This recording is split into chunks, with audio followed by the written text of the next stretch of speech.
Okay, so these are gonna be the techniques that you're gonna be doing with me. I have my cup of water here. I have my watercolor set. I have a variety of different brushes. I have my really wide brush, which is nice for washes. And then I have smaller brushes for details. I have my watercolor pencils. My set is a little different than yours. I have oil pastels. Again, your set is a little bit different than mine. And I have a paper towel. And I just need to get sea salt and a sponge. So I have sea salt here in a shaker. I think I put yours in a little Ziploc bag. And I have a sponge. I gave you a small section of a sponge. I didn't think ahead for myself, and I have a big sponge. All right, so let's get started. So the first square is layering. We're gonna paint a layer, let it dry, and then we're gonna come back to it. So I'm just gonna take a regular brush, it doesn't really matter. I'm gonna get it wet, and then I'm gonna pick any color. The lighter, the better, so I wouldn't pick a brown or a black. I would do something kind of light. You don't want it to be too dark because then it's gonna be hard for the top layer to show up on top of that. So I'm just gonna do a nice little coat of blue. Try your best to have the whole square filled up so that I can see you are utilizing all the space on the paper wisely for this technique assignment. Okay, you can go all the way to the edge of your square if you want, but you don't have to. Next is wet and wet.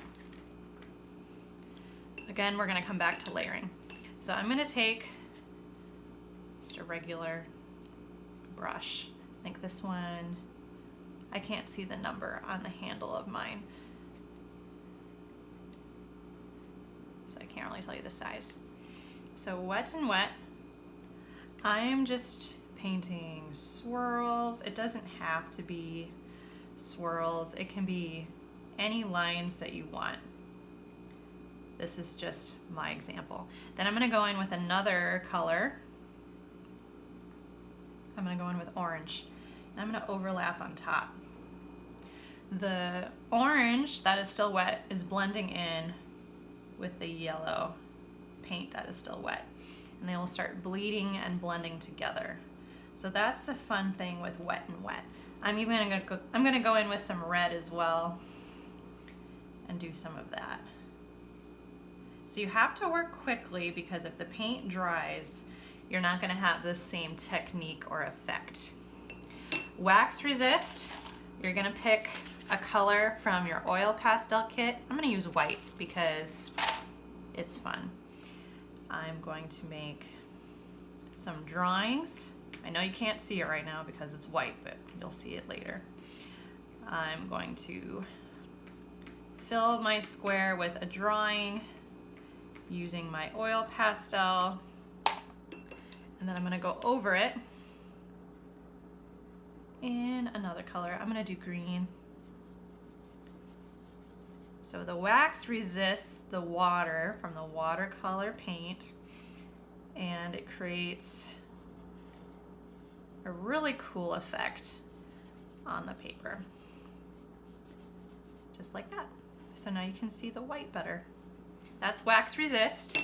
Even wash, I'm gonna use my big brush because all I want to do with an even wash is to make a light coat. I don't want it to be dark in one spot and light in another. I want it to be the same value. That's why the word even is involved. An even wash of paint, watercolor paint. Okay, it's as simple as that. I'm gonna move on to dry brush. Dry brush is as simple as it sounds. You have a drier brush and you're using paint and it has a texture like this when you paint with it. So compared to the wet and wet when my brush was very wet, the dry brush creates this more rough texture. So I'm gonna go into this with some green so I can have some layering going on and some blending to make like a teal color. Okay, so that's dry brush. Sea salt. I love sea salt, it's magical. So I'm gonna paint with some orange. Now notice how I'm washing my brush in my water every time I get a new color. I'm just gonna mix two colors together where it's really wet in here and they kind of blend together. Then I'm gonna take my sea salt. Mine is in a shaker. I'm just gonna put a little bit in my hand. I don't need a lot. And I'm gonna sprinkle it on top. Do you see the white space that started to pop up around the salt? It will keep doing its thing until the watercolor paint dries. I don't want to coat the whole thing in the salt because then it will just be taken over by that texture. I still want some of the paint to show through, but I'm gonna let that dry and come back to it and rub the salt off, and then you'll see the final result. A graduated wash is different from an even wash because we're gonna go from a dark wash to a light wash. I find it easier to use a slightly smaller brush compared to the big square one we used for the even wash. So I'm gonna use my blue, and I'm gonna try to get a really dark value of paint up here. Value works in color too, not just in black and white, as you know. And I'm just gonna take water. I have no paint on my brush, just water. And I am just lightening it by just adding water to the bottom right here. And I'll just smooth this out a little bit. So if you did this correctly, you should be able to see the dark blue blending down to a light blue. And as this dries, it will even out. Sponge. Again, your sponge section is a little bit smaller than mine. I have just my massive kitchen sponge that will now retire once this project is done. I'm just gonna paint on my sponge. And I'm gonna stamp with it. So it creates that fun, bubbly texture. You can take another color. I'm gonna put like this purple, violet, fuchsia in another section of my sponge, or you can wash your sponge if you don't want the colors to blend too much. I'm gonna have it overlap in there. Okay, so that's sponge. Next is blotting. I'm just gonna do whatever color you want. Doesn't have to look impressive. I'm just gonna do green and blue. I'm gonna take my paper towel, I'm gonna scrunch it, and I'm going to blot. Now you'll notice different kinds of pressure will create different blotting textures and shapes and values. So have fun experimenting with that. That's blotting. Blending is when you take one color. It's best if you use analogous colors. If you remember, analogous colors are colors that are neighbors on the color wheel. So colors that are next to each other even on your watercolor palette. And I'm gonna move on to the analogous color and have it touch like that. And I'm gonna move on to another color. I want to see 3 colors blended. And I'm gonna have it touch here too. Now if it's not blending very well, and it's just like an abrupt red into abrupt orange or whatever colors you're using, just take some water on your brush and go in and rub them together. And that will help with the blending. And as the paint dries and kind of moves together, it will blend over time. And this is a technique sheet for a reason. You're practicing, so don't get frustrated if it doesn't turn out exactly how you'd like at first. Watercolor pencil. Watercolor pencils are magical. They're like one of the best inventions ever. Seriously, I love them. So I'm just gonna get whatever colors I want. Doesn't have to be anything exciting.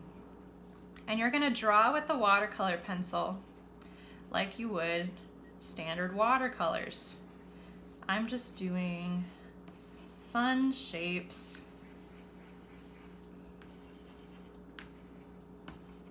I'm gonna do some blue.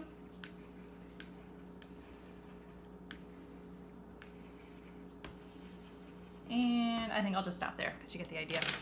And then I'm gonna take my small detail brush, I'm gonna get it wet. I'm gonna go over the top of the watercolor pencil and look, it's turning into paint. So you can even carry that water out beyond where your watercolor pencil was drawn because it's turning into paint. Isn't that so cool? I love watercolor pencils. Just run the water over it and it becomes a little blob of paint.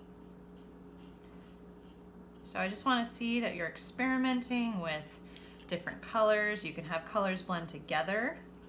You can do blending with watercolor pencil. Oh, I didn't wash my brush before I dipped it in another color there.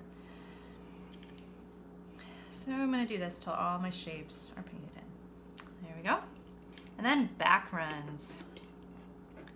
Back runs, I'm going to start with a light background. Lighter is better with this technique because then you can see what you're going to do on top so much better.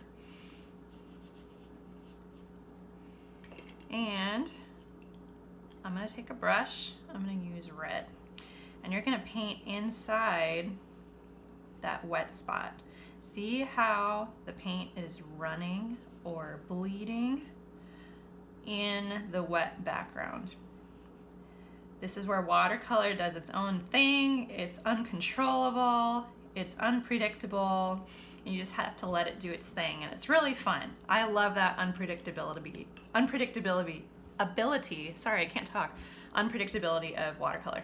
So I'm gonna let that dry.